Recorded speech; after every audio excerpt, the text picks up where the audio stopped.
Hello, everybody, and welcome to Genocide Watch. That's what this has become. It's not what I wanted to make this show as the most censored comedian in America. I'd prefer to be a comedian, but instead, here we are with day after day, Genocide Watch. Thank you for joining me. This is incredibly important information, important material, important events, gut wrenching, but important. And thank you for looking outside of your corporate garbage dumpster fires in order to find out what's really going on. The video over my shoulder here is of just standard walking down the street video in Gaza right now. Sheer mass destruction, killing thousands of innocent civilians. I will continue to let this video play. It was posted by Alan McLeod, but I'm not sure it was filmed by. But I'll continue to let it play as I go through some of the details of what's happened in the past few days, and then I'll be getting to the 9 questions that upend Israel's entire narrative, destroy Israel's entire narrative. Those are by Ralph Nader. I'll be bringing those to you in a few minutes, but. So this is 2 days ago. The AP reported that the Gaza Health Ministry has said the death toll is above 8,000 innocent people already. 8,000. That was 2 days ago. So I wouldn't at all be surprised if it's nearing 9,000 by now. And for those of you who are like, Gaza Health Ministry, well, that can't be real. Well, actually, Human Rights Watch and others have done extensive reporting on the fact that the Gaza Health Ministry generally is very accurate, sometimes even undercounting the number of dead, because Gaza, the Hamas in Gaza wants people to think not as many people have died. So sometimes they even undercounted, but it's very close to reality. Every time they go in afterwards, after these conflicts, and do research, many people have been posting the names of all the children who have died already. More children have died in Gaza since October 7th than from conflicts around the world each of the past 4 years, meaning the entire world has not killed in a whole year, has not murdered as many children as Israel has in the span of 3 weeks. Each year for the past 4 years. The entire world has not murdered as many children. That's what Israel is doing right now. That's what they're responsible for. And if you look at their rhetoric, if you look at what's being said on the television airwaves in Israel, some of these people are straight up admitting it. They're saying everyone in Gaza is a terrorist and should be murdered. So many of them are not hiding the fact that they're trying to ethnic cleanse, that they're trying to create Israel's version of the final solution, that they're trying to kill as many people, innocent and otherwise, as possible. It's just beyond horrific. And, I don't bring you the videos of the murdered and blown apart children. I can't handle them. I know that in some ways, many people do bring them to you because they feel we should all be seeing this. We should all be sickened by it. I find it so painful that I can't even continue to function. So I feel like in order to bring you this coverage, I can't be showing you a lot of the horror show that is, in terms of an actual personal basis, an actual human being sitting there facing the fact that their child has just been murdered. You're welcome to look up those videos, but I can't. I feel functioning is more important at this point in order to bring you this information. Gaza's Interior Ministry says an Israeli air attack has hit apartment blocks. This is just in the past few hours, or last night maybe. Israeli air attack has hit apartment blocks in a residential area of the densely populated Jabalia refugee camp, killing and wounding hundreds. Director of nearby Indonesian hospital says at least 50 people were killed there, but there are fears that the toll could rise a lot. Of course, these are all innocent people. These are not Hamas fighters. These are not hand to hand, but barrel to barrel conflict. This is just blowing up apartment buildings. And as you can see from the video that I'm showing, does this look like tunnels that are destroyed? Does this look like those dastardly Hamas tunnels that are destroyed, or does it look like Israel's just blowing up an entire society? Because that's what they're doing. And that's another thing that's been said blatantly by the IDF on television. They've said, we're not worried about accuracy. We're just worried about sheer devastation, meaning worried as in we want to commit sheer devastation. We are not worried about accurately hitting Hamas fighters. We are just trying to destroy as many people as humanly possible in Gaza. Yesterday, I brought you the fact that they continue to terrorize and steal land from people in the West Bank, completely separate from Gaza. So Israel's continuing that portion of their apartheid terrorism as they murder all these people in Gaza, even though West Bank is not Gaza. This is all against international law. These are all war crimes. It's undeniable. Anybody telling you otherwise has really, I want to smoke what they're smoking, because that is amazing that they could deny that this is going on. And in fact, like I've said, many of them are not trying to deny that this is going on. Instead, they're saying things like, oh, everybody in Gaza is a terrorist, so therefore it's fine. So rather than deny that this is happening, because the whole world is looking at these photos and they know it's happening. They know this is a genocide. They know that's what's going on. So the only way to do it is to redefine who these human beings are, calling them animals, calling them savages, calling them barbarians, saying they're all terrorists, even babies. Oh yeah, those babies are terrorists. You know them. You know how those Hamas babies will get you. It's utter insanity. And the propaganda is not holding up. And there is a massive rift, perhaps the largest on any topic, which is saying a lot considering how much our government doesn't represent us. But there's a massive rift between what Americans are saying they want to see or what they care about and what our government is saying right now. Our government is 140% behind this genocide. Every single senator that voted to continue it, including Rand Paul and Bernie Sanders. All but something like 12 in the House voted to continue this genocide. It is a tiny, tiny number of House representatives that are saying anything other than, yes, continue this genocide. Rashida Tlaib and Ilhan Omar are very much the exception, and they have essentially no power. And so the rift between what the American people want, something like 65% of Americans say they want a ceasefire now. They compare 65% with zero of our Congress and our White House and our powerful politicians. Same with Britain, same with many European countries. This is the largest rift, largest difference between what Americans, what British people want, and what their government is doing of just about anything, just about any topic does not have this kind of difference between what the people want and what is actually being done by our governments. Speaking to CNN, a spokesman for the Israeli army, so this is back to the Jabalia refugee camp. Now, by refugee camp, I mean, all of Gaza started as a refugee camp. People were sent there fleeing from the Israeli military. And now there are refugee camps within Gaza where people are again told to flee to if they don't want to be bombed, which this is a tiny little area, Gaza, 25 miles. It'd be a smallish American city if it were an American city. And there's really nowhere to flee. They can't get out. They're in a prison.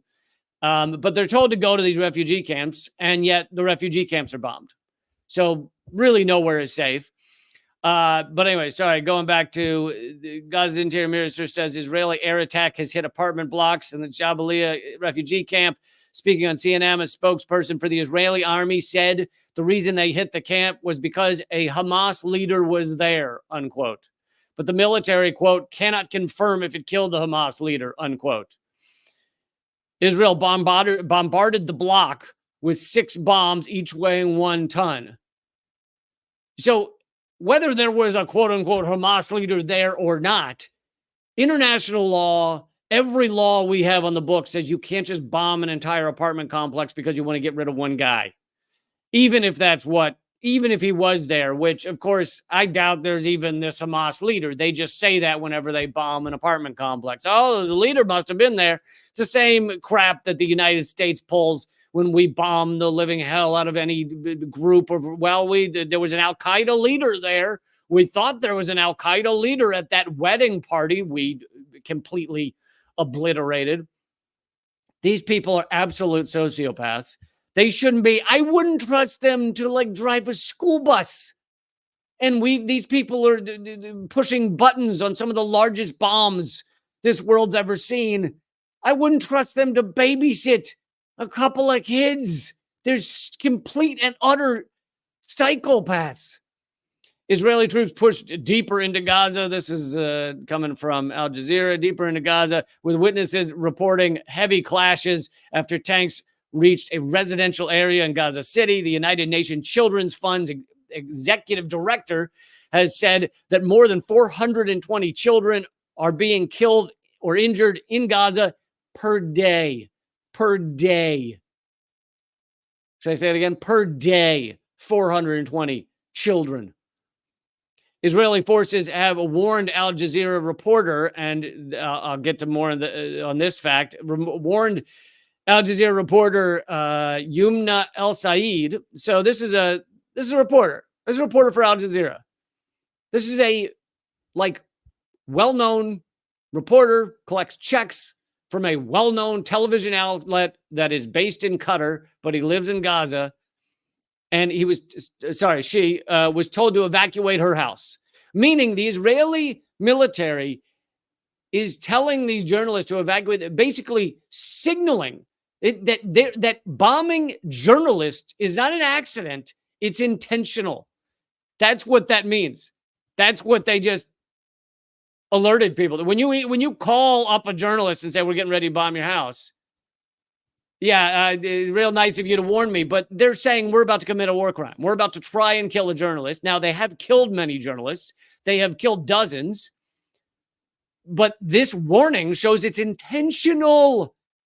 They're killing journalists, and you still can't get coverage of a lot of this on CNN or Fox News or MSNBC or NBC or CBS or ABC or PBS or NPR or BBC or CBC. Have I said enough initials? Like, these are their so-called colleagues. They're in the same profession as you. And you're just ignoring the fact that Israel is committing war crimes, trying to kill journalists, trying to kill children, trying to kill elderly. But here's some more on this journalist, what they're doing to journalists. And this is some of the most amazing, I don't even know what to call it, euphemisms, I guess, but propaganda, whitewashing, I guess would be the best word, covering over the truth of the situation. This is from the Committee to Protect Journalists, all right? This is an international organization. Their only job in the world is to try and protect journalists, and even they can't tell you the truth about what is going on right now. Even they are afraid to go against the Israeli propaganda. This is from the Committee to Protect Journalists. They talk about, it's an article titled "Journalist Casualties in the Israeli-Gaza Conflict." Now, for those of you who have not been studying this and you haven't been reading that much on it, I will ask you a question that I bet you can still answer.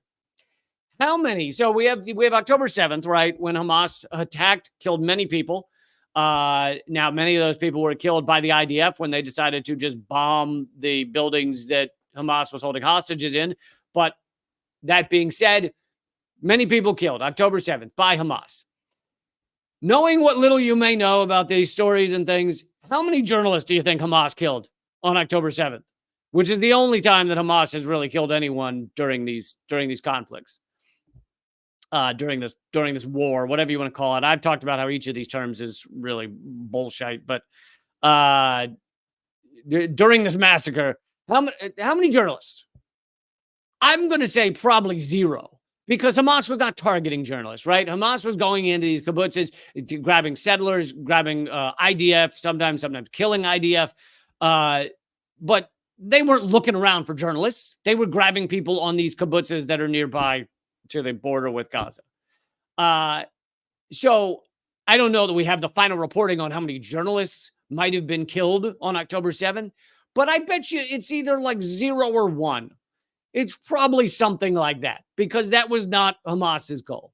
So of the journalists killed during this conflict, it's been 100% or almost 100% done by Israel because Israel is targeting journalists. They're calling journalists' houses and saying, get out now, and then bombing the houses and often killing the journalists, sometimes killing their families. A well-known Al Jazeera reporter had his family killed and then continued to do his reporting because he didn't know what else to do. Okay, so knowing what we know, that this is essentially 100% Israel killing journalists, think about this title, Journalist Casualties in the Israel-Gaza Conflict. And then think about these first 2 paragraphs. The Israeli-Gaza conflict has taken a severe toll on journalists since Hamas launched its unprecedented attack against Israel on October 7th, and Israel declared war on the militant Palestinian group. No, Israel has declared war on all Palestinians, not just the group, launching strikes on the blockaded Gaza Strip, which is really a prison, not just blockaded, it's a prison. Okay, first paragraph. Who do you think's doing the killing of journalists? Who do you think's harming journalists? Because by that first paragraph, you have no idea, right? Sounds pretty even-handed. I guess journalists are dying on both sides. I guess that's what's going down. No, it's not. No, it's not. What's happening is, yes, Hamas attacked Israel on October 7th, and now Israel is killing all the journalists they can. That's what's happening. That's what's going on right now. And yet the Committee to Protect Journalists won't tell you who's actually doing the killing and murdering of journalists. To continue, CPJ is investigating all the reports of journalists killed, injured, detained, or missing in the war, including those hurt as hostilities spread to neighboring Lebanon. As of October 31st, CPJ's preliminary investigation showed at least 31 journalists and media workers were among. Now, do you think they're going to say those murdered by Israel, which is the truth? No, they're going to say we're among more than 9,000 killed on both sides. They're basically putting all of the murders into one big bucket called those murdered during conflict. And they're saying 31 journalists have been killed or injured in the conflict. It's all by Israel. It's all by Israel. All the journalists murdered and killed and harmed have been by Israel. But they're not saying that. They just put it into a big bucket. So you don't know who's doing the attacking of journalists. It's really unbelievable to see the Committee to Protect Journalists can't say the truth on who the journalists need to be protected from. I mean, amazing.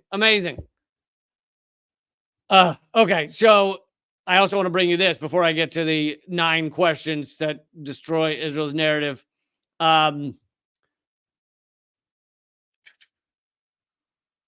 Well, let's see. So Israel has now dropped, this is actually from a couple days ago, so it's actually more than this now. Israel has dropped a Hiroshima's worth, I guess Hiroshima is how it's pronounced, a Hiroshima's worth of bombs on the Gaza Strip. They have dropped an atomic bomb's worth of explosives on a tiny 25-mile strip, and most of that has been in the northern part, so really most of that has been in a 5-mile area. Israel has fired over 12,000 tons of explosives into Gaza since October 7th, 2023. The explosive force is estimated to be the equivalent to the nuclear bomb dropped on Hiroshima in Japan in 1945. At least 5,000, this is again 2 days old, so it's actually 8,000 Palestinians have been killed in Israel's latest relentless bombing campaign. Israel's dropped an atomic bomb on a tiny prison in which they held people, men, women, and children. And the governments, many governments around this world, continue to support this disgusting bloodshed, this disgusting massacre. The amount of blood on Israel's hands is just unbelievable right now. And I have also brought to you that Israel does not care. I brought it to you a couple days ago in a live stream. Israel does not care about the hostages. They have very little intent to save many of the hostages. They have something called the Hannibal Directive, in which when someone's taken hostage, they basically drop bombs on the hostage and everyone around them. So there's an example from 2014 when an IDF soldier was taken hostage.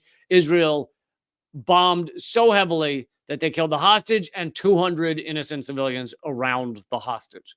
And that's what Israel is doing right now. They don't care about any of the hostages at all.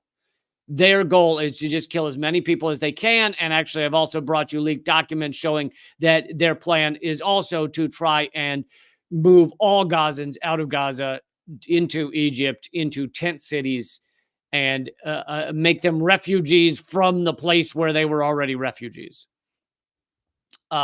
Which is ethnic cleansing. There's no way around it. There's no way of avoiding that as the term of what's happening here.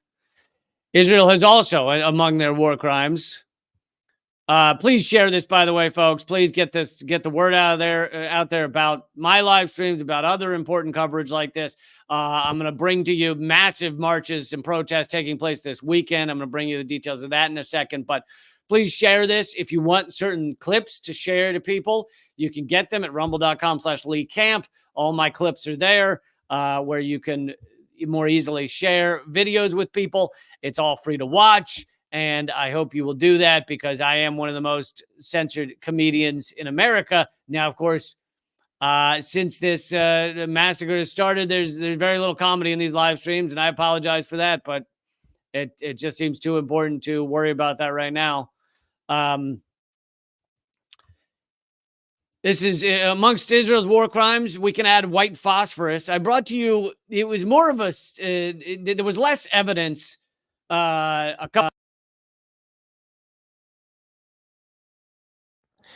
Sorry. There was already some evidence of it, but now we have even more proof that Israel has dropped white phosphorus, which is a war crime. White phosphorus burns the flesh. It causes the most horrific kind of pain and suffering you can imagine.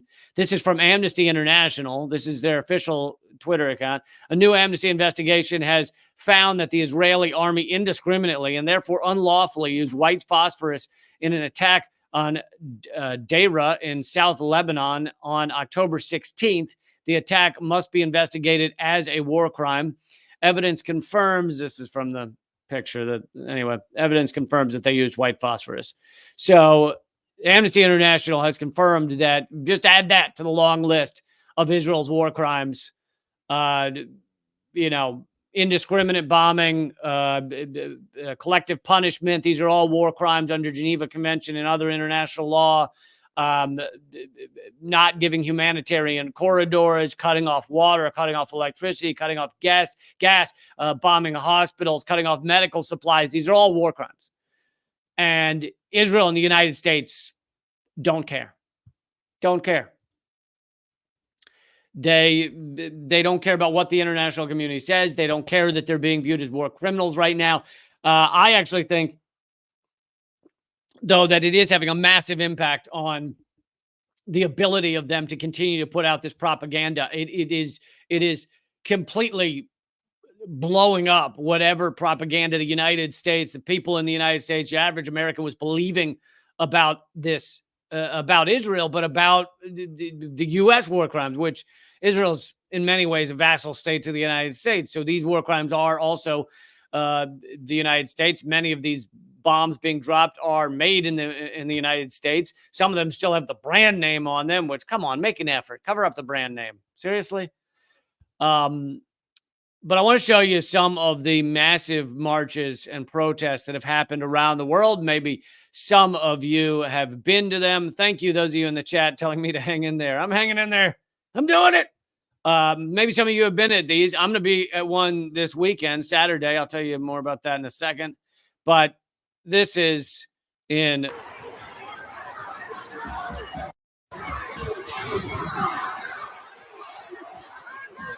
massive marches. For those of you listening to the podcast, which is called The Lee Camp Show, This is hundreds of thousands of people marched in London this past weekend.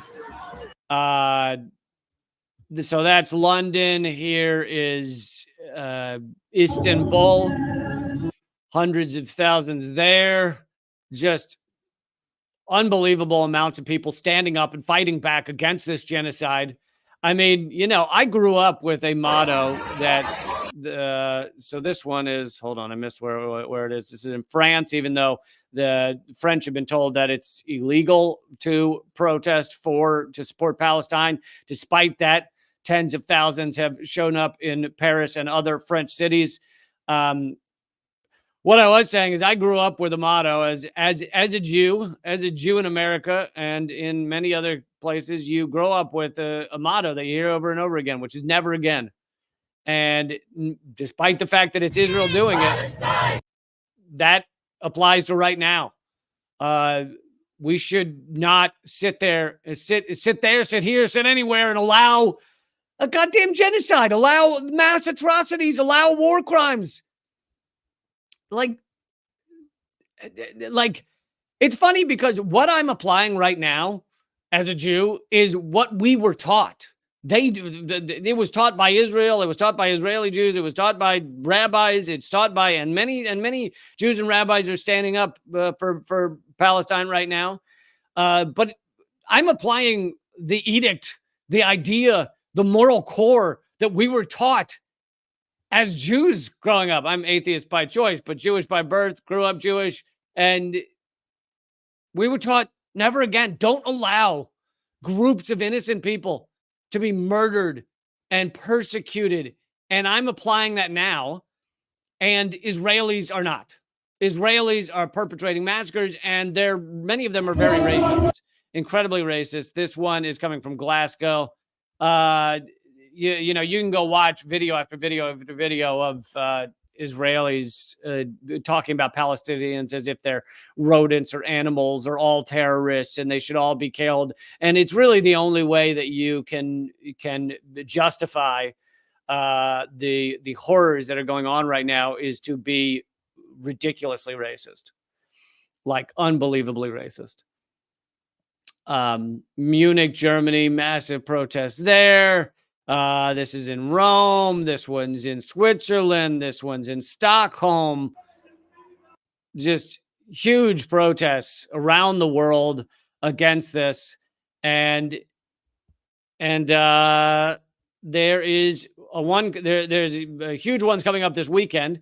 If you're in the United States, the one in DC sounds like it will be extremely large. They're advertising it as let's see, where are we? They're advertising it as perhaps the largest free Palestine, pro-Palestine march that has ever happened in the United States. This is from Mondo Vice. But this is the poster from Answer Coalition and others. Saturday, November 4th. That's a Saturday. Starts at 2 p.m. at Freedom Plaza, which was also where Occupy Wall Street was back during those days. Freedom Plaza in Washington, D.C. Now, Freedom Plaza will not hold the number of people that are going to be there. We're talking, I assume, thousands and thousands. But the center, I guess, will be Freedom Plaza. National March on Washington, Free Palestine. It also says, Biden, no more U.S. aid to Israel. Lift the siege of Gaza now. The people demand a ceasefire. It's co-sponsored by many organizations. Let's see, People's Forum, Answer Coalition, Palestinian Youth Movement, American Muslim Alliance. Anyway, if you have any way to get to Washington, D.C. and be a part of this, you absolutely should. I'm going to be there. I'm going to try and get some video. We'll see how quality the video is that I walk away with. But I'm not speaking or anything. I'm just gonna go be a part of it, and I highly encourage you all to, whatever cities you're in, to join up and fight against this, because every day is hundreds of people murdered. Every day is dozens, if not hundreds, of children murdered. every single day. I'm also bringing you later in this hour. I'm also bringing you just my favorite footage, maybe my favorite footage ever. This is just, it is Code Pink members repeatedly interrupting Antony Blinken during his congressional hearing today. And it is so beautiful. It is everything. It is everything we should be and nothing we shouldn't. But I'm going to bring you a bunch of that footage coming up here. But first, I want to bring you the main topic of this hour, which is the 10 questions. This is by Ralph Nader. Not sure if you've heard of that young whippersnapper. I'm largely a Ralph Nader fan. I think sometimes he puts a little too much faith in electoralism. He thinks we're still going to change the world by pressuring Congress, which I'm done with those clowns, with those sociopathic, incredibly rich, bought off clowns. They got the oil companies' hands so far up their asses they can taste petrol. I don't. So yeah, a little more into electoralism than I am, but still, definitely on the right side of history. Also, there's an easy argument to make, by the way, that possibly no single person in the United States has saved more lives, at least living, but maybe ever, has saved more lives. I suppose you could put, somebody who, ended the Civil War or something on the list, but probably no living American has saved more lives than Ralph Nader, because it was Ralph Nader in many ways single-handedly. He had support, but it was his push that got seatbelts in cars. There would not have been seatbelts in cars for decades after he actually achieved it. And it just wouldn't have happened except for the fact that he was pushing and he was guilting them, and he was making Congress look stupid. He was making the car companies look stupid. And so, think about how many lives he's saved over decades with seatbelts. Anyway, here's an article by him, the 10 questions, although I'm only going to bring you 9 because, I like odd numbers like that. I just thought 10 questions didn't really sell it. I'm going to bring you 9 of them. 9 questions for the U.S. media covering the war, the Gaza war. Really, it's a war on Gaza. Really, it's a massacre on Gaza. But all right, number 1. Hilariously, I just X'd out of the page I was reading, but that's called a well-produced show right there. Anyway, number 1. How did Hamas with tiny Gaza, I thought I was going to say tiny Gaza force. How did Hamas with tiny Gaza surrounded by a 17-year Israeli blockade, walls, checkpoints, subjected to unparalleled electronic surveillance with spies and informants throughout Hamas, throughout Gaza, and augmented by an overwhelming air, sea, and land military presence, managed to get these weapons and associated technology for their October 7th surprise raid?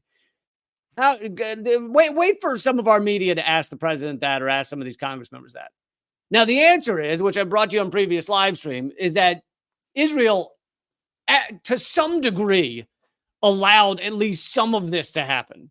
Now, I'm not saying they knew the extent of it. I'm not saying they knew everything that was going to happen, but they allowed weapons to go into Gaza. Many of these weapons were stolen from IDF bases. But there's no way all of that went on without some sort of knowledge of Israel. On top of that, you have leaks from WikiLeaks. You have others that are not even leaks. They're just public statements about how Israel should support Hamas because it will create a rift in Gaza and therefore allow for the crushing of Gaza, divide them politically. And Israel wanted this. They wanted this so that they could massacre Gaza. Now, again, maybe they didn't know much at all would happen. And maybe they thought something tiny, Hamas would kill 5 people and then they'd be able to attack. I don't know. But clearly Israel knew a lot more than they're letting on. Number 2, what is the connection between the stunning failure of the Israeli government, not really failure, as I just said, to protect its people on the border and the policy of Prime Minister Benjamin Netanyahu? By the way, apparently Netanyahu's days are numbered. He's hated within the government. He's hated by the Israeli people. They view him at minimum as failing them. Anyway, recall the New York Times 2023 article by prominent journalist Roger Cohen saying, all means were good to undo the notion of Palestinian statehood. In 2019, Mr. Netanyahu told a meeting of his center-right, what you and I would consider far-right, Likud party, those who want to thwart the possibility of a Palestinian state should support the strengthening of Hamas and the transfer of money to Hamas. This is part of our strategy, unquote. That's a public statement by Netanyahu. Nader continues, note, Israel and the U.S. fostered the rise of Islamic Hamas in 1987 to counter the secular PLO.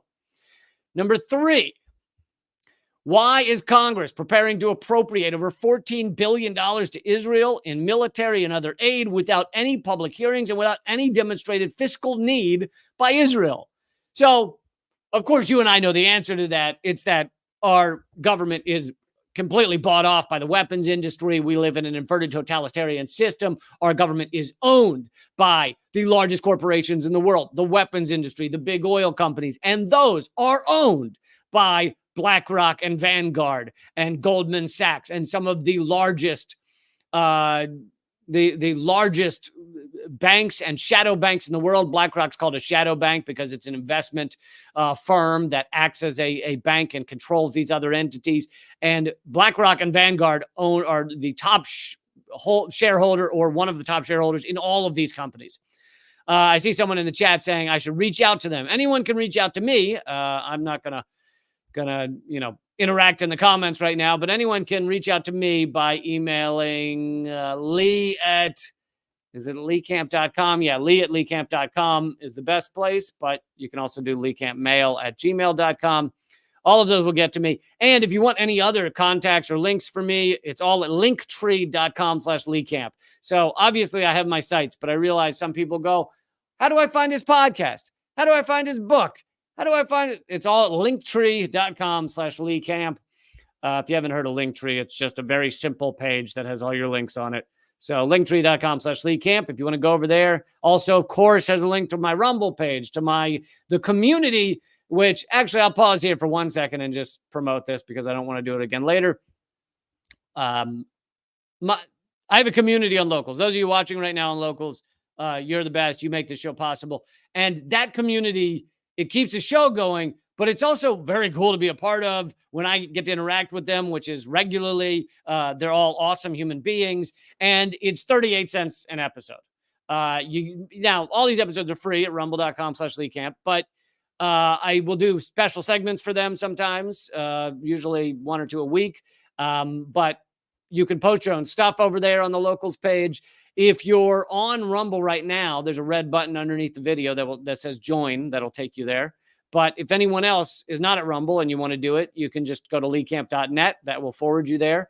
And you should thank all those people, Locals, because they keep this show going. So if you're watching right now, you're basically benefiting off the 38 cents that they paid. So thank you all so much. All right, let's continue with this, though.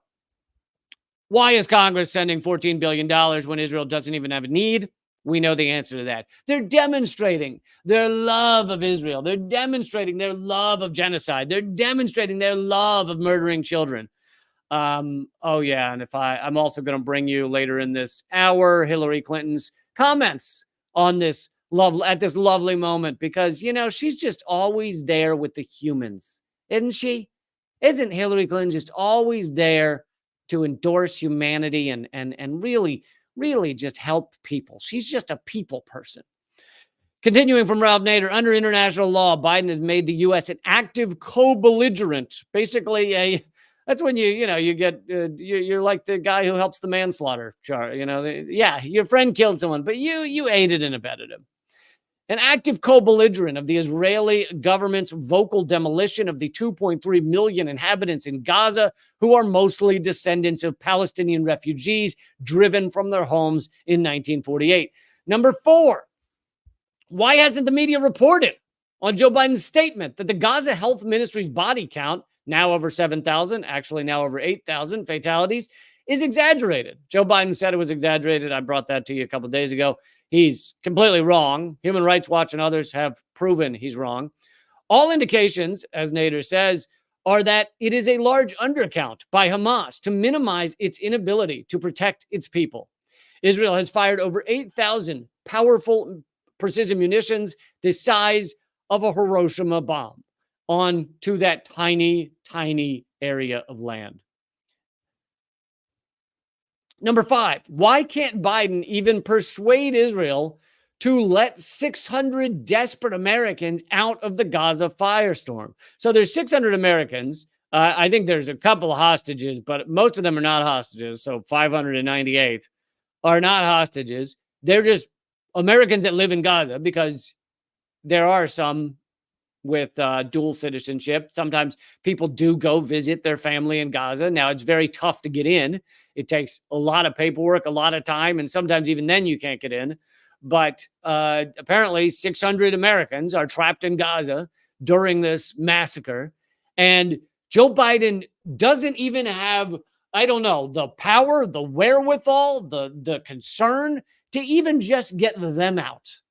Not even a concern to get them, Americans, out, because they don't care. These are sociopaths, indebted, bought off by corporations. They don't care about humans. If you thought Joe Biden cared about humans, just look at what he and Donald Trump and Obama and Bush have done to America.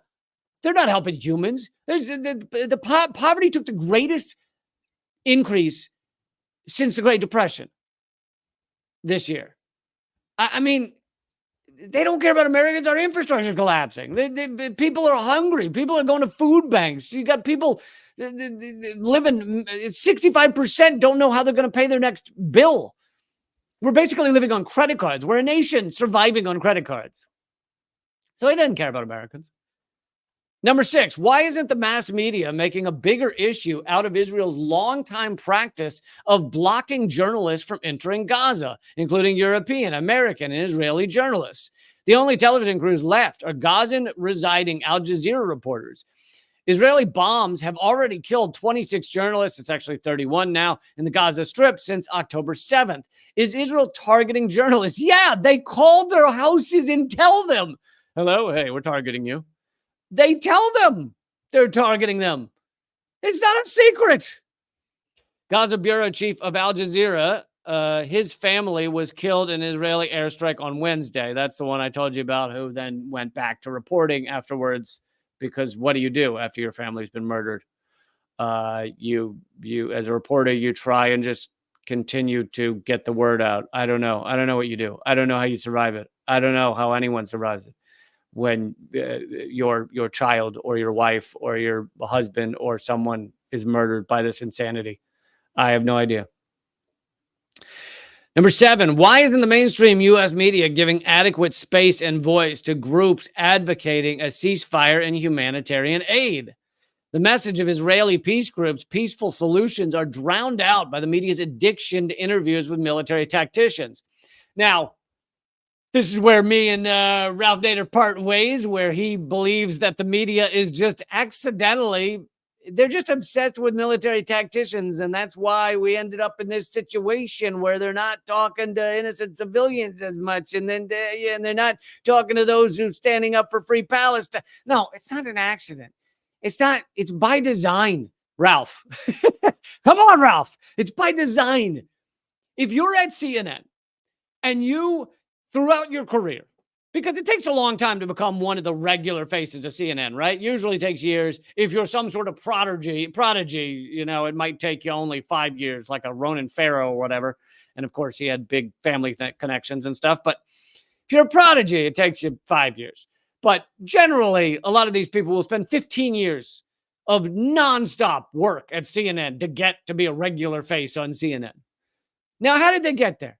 They got there by doing the bidding of corporate America and the U.S. State Department. They didn't get there by constantly pushing back, by going, I'm going to go interview the family that just lost their kid in Gaza. No, they got there by saying, many have died in this conflict. We don't know how they died, but many have died on both sides. They got there by saying mushy mouth shit like that. That's how they got to that position. And if they behave otherwise, they are forced out. And I'm not going to list all the examples right now because I've done it a million times, but long list of journalists forced out. Didn't matter how big they were, how famous they were. Phil Donahue, Jesse Ventura, Chris Hedges. It didn't matter how big they were, how famous, how successful, how excellent, how talented. You come out against war, you're out. You're out. Number 8, why is the coverage of the war overlooking the Geneva Conventions, the UN Charter, and the many provisions of international law that all parties, including the U.S., have been violating? Again, I think we know why. Number 9, where is the media attention on the statements from Israeli military commentators who for years have declared high-tech, U.S.-backed nuclear-armed Israel to be more secure than at any time in its history? So why are we ignoring the fact that Israel, all these officials said they were so secure, and clearly they're not secure at all? The reason, again, is because they're doing Israeli propaganda. Israeli propaganda is to tell Israelis, oh, we're secure, don't worry. But it's also, I think, very evident now that Israel knew this thing was happening or something similar to it and allowed it to happen because it's now useful to commit a genocide. And I've brought you also in past live streams. By the way, anyone, those live streams are still up. You can go watch them. I've brought you live streams about all the evidence showing that most of the death, I'm not saying there aren't videos of Hamas killing people, but much of the 1,400 dead, some were IDF, so actively engaged in fighting Hamas. But outside of the IDF and Hamas fighters, many of those dead were done by the IDF because the IDF's response, which took 2 days, over the course of 2 days. I don't mean they didn't respond for 2 days. I mean, over the course of 2 days, they went and just bombed the facilities where Hamas was holding hostages. They just killed everyone in the whole area. And many eyewitness testimony has said the same thing. Don't take my word for it. Go look at it. You can see it for yourself. Okay, I've got more footage for you, including Anthony Blinken being endlessly interrupted. Oh, it's the best. It's the best. I also have Hillary Clinton's insane commentary. All of that's coming up at rumble.com/leecamp. It is free to watch there. Did I mention it's free to watch? Rumble.com/leecamp. Join me over there, rumble.com/leecamp. And also, if you want to support this show, if you want to see this keep going, become a member at leecamp.net, my locals page as well. But all right. Thank you for those of you joining me, and I will see you at rumble.com/leecamp and locals. But let's continue. Just give me 1 second.